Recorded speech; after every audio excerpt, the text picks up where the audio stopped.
ಹೋಗ್ಲಿ ನಿಮ್ ಫ್ರೆಂಡ್ಸ್ ಬಗ್ಗೆ ಹೇಳಿ. ಒಂದ್ ಜಮಾನ್ದಾಗೆ ನಾನು 1000 ರೂಪಾಯಿ ನೋಟನ್ನ ಇಂಜಿನ್ ದೇಬ್ನಾಗ ಇಟ್ಕೊಂಡು KSRTC ಬಸ್ ಅಲ್ಲಿ ಹೋಯ್ತಿದ್ದೆ. ಶೋಕಿನೂ ಇಲ್ಲ ಸರ್, ನನಗೆ ತುಂಬಾ ಜನ ಪ್ರಪೋಸ್ ಮಾಡ್ತಾರೆ, ಆದ್ರೆ ನನ್ಗೆ ಯಾವ ಶೋಕಿನೂ ಇಲ್ಲ. ಇವಾಗ ಹುಡುಗಿರ್ ಸವಾಸಕ್ಕೆ ಹೋಗಲ್ಲ, ಹುಡುಗಿರ್ ಸವಾಸಕ್ಕೆ ಹೋದ್ರೆ ನೆಮ್ಮದಿಯಾಗಿ ನಾವು ಉದ್ಧಾರ ಆಗಕ್ಕಾಗಲ್ಲ.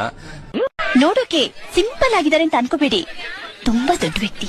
ಯಾರು ಏನೇ ಕೇಳಿದ್ರು ಇಲ್ಲ ಅನ್ನಲ್ಲ. ದಾನ ಧರ್ಮ ಮಾಡೋದ್ರಲ್ಲಿ ಎತ್ತಿದ ಕೈ. ಸ್ಮಾರ್ಟ್ ಆಗಿದ್ದಾನೆ, ಸೂಪರ್ ಸ್ಟಾರ್ ರಜನಿಕಾಂತ್ ತರ ಕಾಣಿಸ್ತಾ ಇಲ್ವಾ? ಅವನನ್ನ ಗೋವಾ ಬೀಚ್ ಕರ್ಕೊಂಡು ಹೋಗಿ ತಪ್ಕೊಂಡು ಮಲ್ಕೋಬೇಕು ಅನ್ಸುತ್ತೆ. ಹೆಣ್ಣು ನನ್ಗೆ ಡಾಕ್ಟರ್ಗಳು, ಇಂಜಿನಿಯರ್ಗಳು ಒಪ್ತಿರ್ತಾರೆ. ಏನಕ್ಕಂದ್ರೆ ಅಷ್ಟು ಸ್ಮಾರ್ಟ್ ಆಗಿರ್ತೀನಿ. ಕಾಲೇಜ್ ಲೈಫಲ್ಲಂತೂ ಅಮೀರ್ ಖಾನ್ ಅಂತಾನೆ ಕರೆಯೋರು. ಇಡೀ ಕಾಲೇಜ್ಗೆ ಫಿಗರ್ ಅನ್ನೋರು, ಸ್ಕೂಲ್ಗೂ ಫಿಗರ್ ಅನ್ನೋರು, 8ನೇ ಕ್ಲಾಸ್ ಇಂದಾನೇ ಫಿಗರ್ ಅನ್ನೋರು. ಅಂದ್ರೆ ನಾನು ಸತ್ಯ ಹರಿಶ್ಚಂದ್ರ, ನಮ್ಮದು ರಘುವಂಶ. ರಘುವಂಶದ ಕಡೆಯ ಕುಡಿ ನಾನು. ಕೊಟ್ಟ ಮಾತನ್ನ ಯಾವತ್ತೂ ವಾಪಸ್ ತಗೊಳ್ಳ. ಕೋಟಿನ ಪುಟ್ಕೋಸಿ ಸುತ್ಕೊಂಡು ಓಡಾಡಿರೋ ವಂಶ ಕಂಡ ನಮ್ದು. ನಮ್ತಾವ ಕಾಸಿನ ಬಗ್ಗೆ ಮಾತಾಡ್ತೀಯ ನೀನು? ಎಷ್ಟು ಮಡಗಿದ್ಯಾ? ಆಹಾ, ನೀವು ಬುದ್ಧಿಲಿ ಜಾಣ, ಧೈರ್ಯದಲ್ಲಿ ರಣಧೀರ, ಶಕ್ತಿಲಿ ಅಂಜದ ಗಂಡು. ನೀವು ಮಹಾನ್ ಕಲಾವಿದ, ನೀವು ರಸಿಕ, ಛಲಬಿಡದ ಹಠವಾದಿ.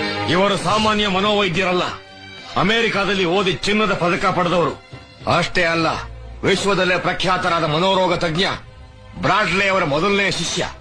ನನ್ನ 30 ವರ್ಷದ ಜೀವನದಲ್ಲಣ ಒಬ್ಬರ ಜೊತೆ ಕಿತ್ತಾಡಿಲ್ಲಣ್ಣ. ನಾನು ಅಷ್ಟು ಒಳ್ಳೆ ಹೆಸರು ತಗೊಂಡಿರೋ ಹುಡುಗ ನಾನು ಪೆರೇಸಂದ್ರದಲ್ಲಿ. ನೀವು ಕೇಳಿ, ಒಬ್ಬರು ತಂಟೆಗೆ ಹೋದವನಲ್ಲ.